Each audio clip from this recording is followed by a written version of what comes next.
Oh my god, Rachel, you're picking a book by a male author, are you feeling okay? A book that'll annoy you as well as make you love the characters. An Irish love story for the girlies. A perfect entryway into literary fiction. Just a mess, whatever you call it. We couldn't have literary fiction without this one anyway. Put this one on for the girlies. The heart will go on and on.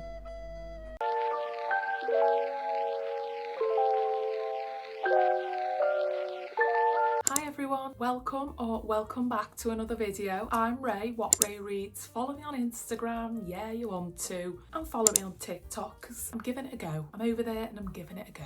So if you've clicked on this video, you know that it's literary fiction books. 101 literary fiction. Where to start, what books to read, what is literary fiction, how do I get into it, how do I read more? And the simple answer is, to read more literary fiction books, what you need to do is find out if you like literary fiction first. So this list's basically a short list of 10 books that got me into reading literary fiction, and the books that I think are sort of palatable and enjoyable for people who may be new to the genre. Okay, so just in case you don't know, literary fiction's often described as books that kind of blend genres and heavily focus on character-centered stories. If you think about genre stories like romantasy, fantasy, sci-fi, horror, things like that, they're more genre-based. Literary fiction's kind of hard to corral into a theme, if you will, because they blend multiple different genres and tend to focus on character over plot, and they're not always linear narratives, and they can often have open endings, which I know a lot of people don't like.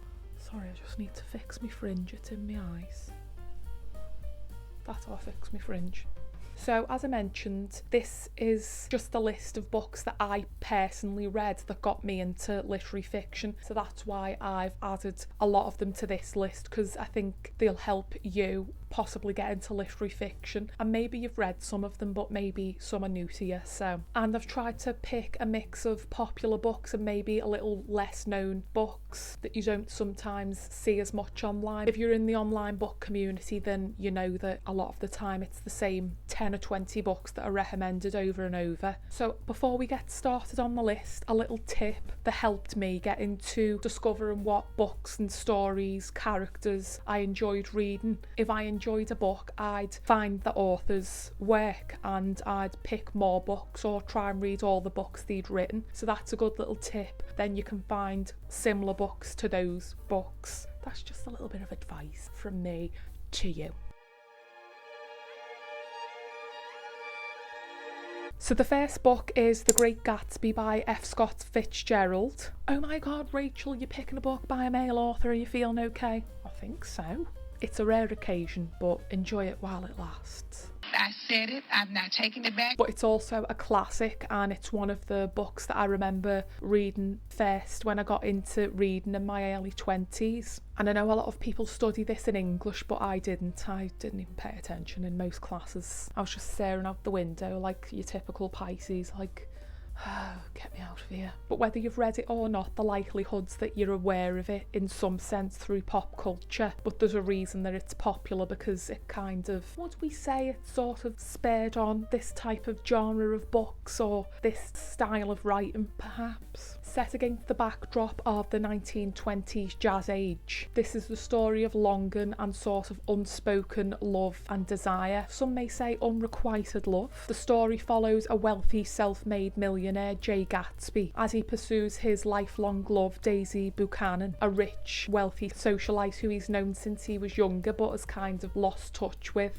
That's hot. And the story's told from the point of view of Nick Carraway. He's a friend of Jay Gatsby, and we essentially see this lavish life and lifestyle through his eyes, since he's not sort of part of it. And Gatsby throws extravagant parties and spends excessive amounts of money, but all of this wealth and excess can't buy him what he truly wants, which is his one true love and what he truly longs for, Daisy. In the words of Celine Dion, the heart will go on and on and on. And you could probably just find a picture of J. Gatsby under the dictionary definition of pining, but it's a classic for a reason, and I think you get these rich characters and this extravagant setting, and it just makes for a very poignant love story and just a great read. It's not even that long of a book, I don't believe. Next is Breasts and Eggs by Mieko Kawakami, and this is one of the authors that got me into translated fiction as well. Set in Japan, it follows 3 women who are all exploring themselves and discovering who they are and what they desire and want in modern day Tokyo, and each woman sort of facing a moral dilemma in their womanhood,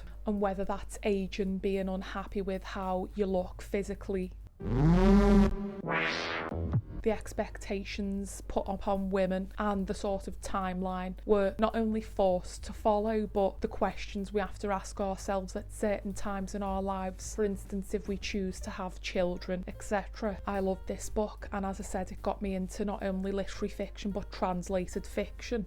And it felt really important in its exploration of women, and particularly in its view of motherhood and the obstacles and challenges that women face, either being a new mother or before discussions they have to have with partners or themselves on whether they want to be a mother and bring a child into the world, especially since it has a bit of a unique point of view, because one of the characters, it's heavily implied that she's asexual, so she wants or has the desire to be a mother, but she's going to have to choose that on her own. It's very dense in a good way in how it explores women who are at a crossroads in their lives and the planning that has to be taken into account for their sort of bodies as they age. It's beautifully written, and as I said, it's what got me into the author as well. I've read all of her books now, and I particularly loved how it interweaves class and love, identity and the female experience, and as I said, it's a great entry point into translated fiction. So there's your next one. Next is An American Marriage by Tayari Jones. This is a story of newlywed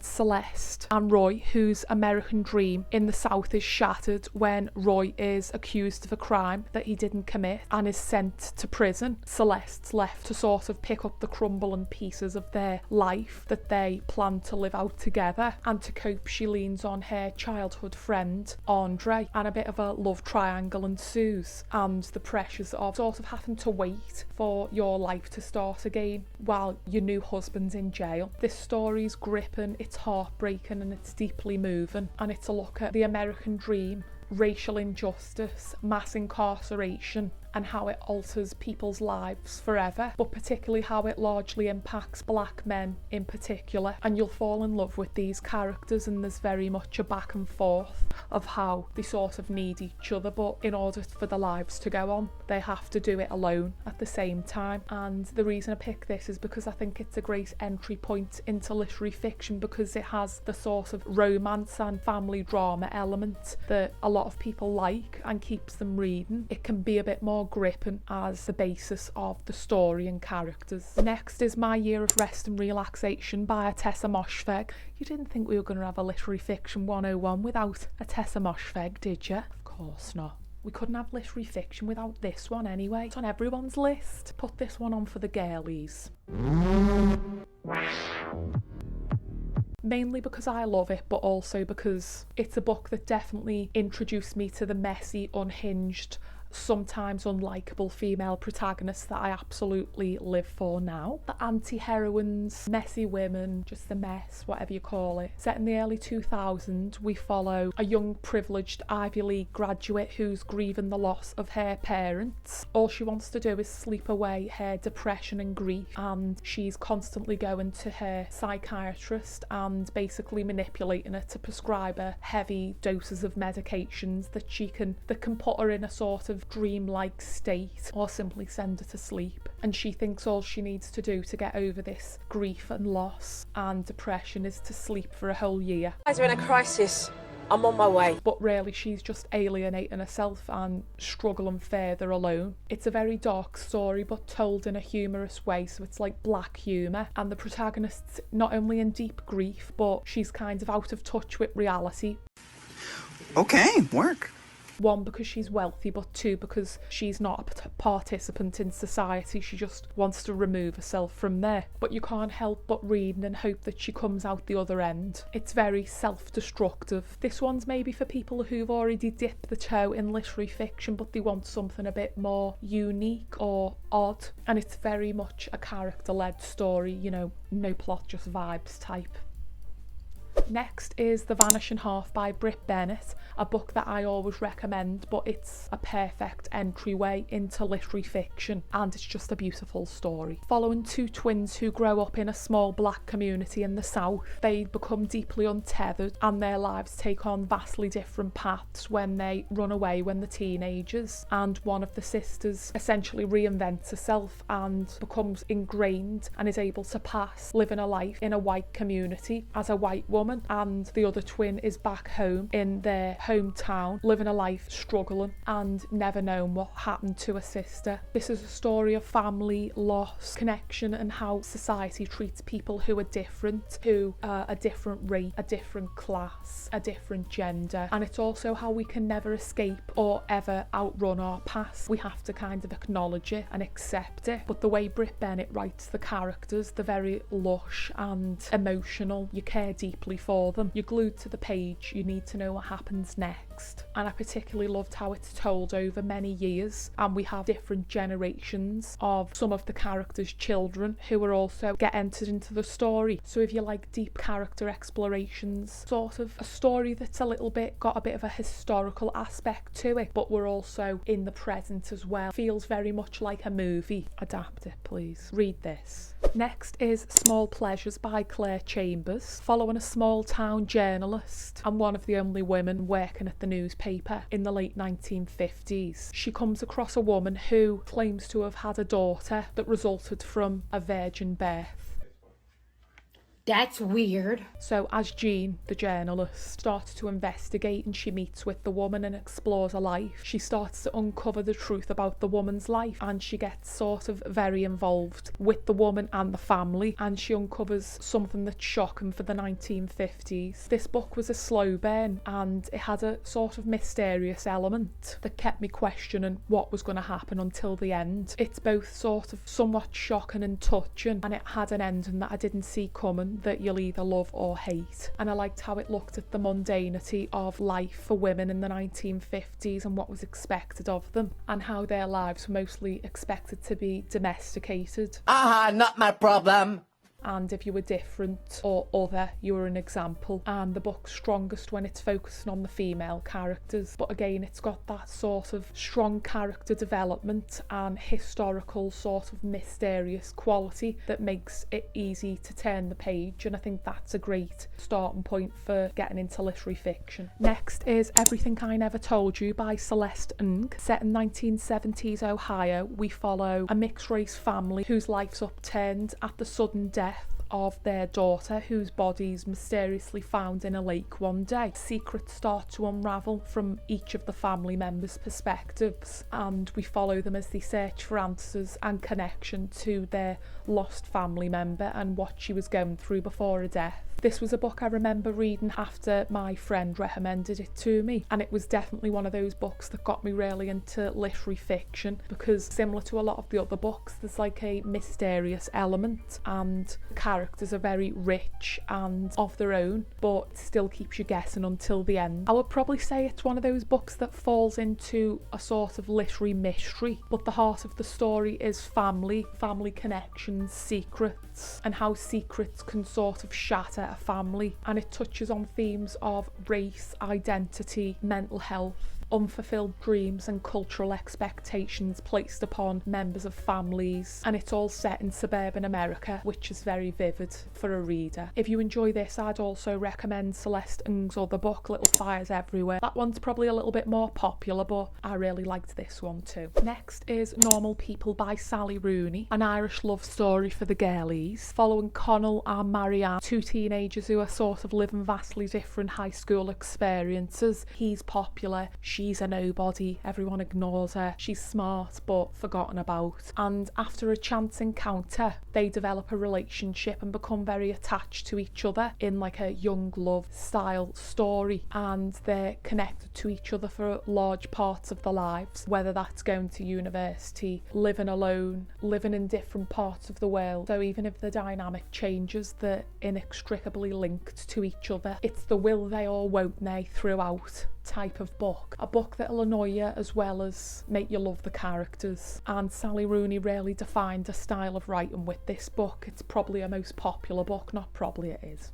And she was able to turn a simple teenage love story into a much more complex and multi-layered story with really strong characters. And my favourite part of the book is the way she explores social class and class dynamics through the characters' worlds. It makes the characters feel much more realistic and complex, and I think this is a great entry point for anyone who wants to read Sally Rooney but they haven't yet. And if you do like this, you should check out her other books as well. Next we've got The Leavers by Lisa Ko. This is a story of undocumented Chinese immigrants who come to America for a better life and are trying to sort of live the American dream. The mother wants a fresh start for her and her son, and she wants to give him the life that she wasn't able to have. And one day the mother goes missing and the child's left, and ultimately becomes adopted by a white couple who raise him to be, you know, the typical American teenager. He basically assimilates to their life and their world, and he gets Americanized, losing his sense of connection with his heritage and his memories of his mother. It becomes a distant memory as he grows up, but as he becomes an adult, he starts asking questions and wants to know more about his mother, what happened to her, the life he sort of lost. And this is a story of mothers and the relationships to the children, the lengths they'll go to give them a better life or protect them. And it focuses on immigration, class, wealth, racism, identity and belonging when you don't feel like you can find your sort of place in the world. And I don't ever see anyone recommending this book, but I found it very moving and touching, like nothing I've really read before, especially the scope of the story and the journey we're taken on. It's kind of like a family saga in a sense. And then the final book on the list is Foster by Claire Keegan. Set in 1980s Ireland, we follow a young girl who gets sent to live on a farm as a foster child when a family's struggling to cope and they don't have much money. Although it's a difficult and confusing time for the child, she comes to feel a sense of security and acceptance in a new home with a new foster family. It's a complex story and a difficult one of the situation told through the eyes of a child when they don't really have the words or the experience to understand what's truly happening, but the feeling, the emotions and experiencing it nonetheless. The innocence and the confusion children feel make it completely believable and touching, and Claire Keegan has a very specific way of writing about small moments that are very universally understandable and will mostly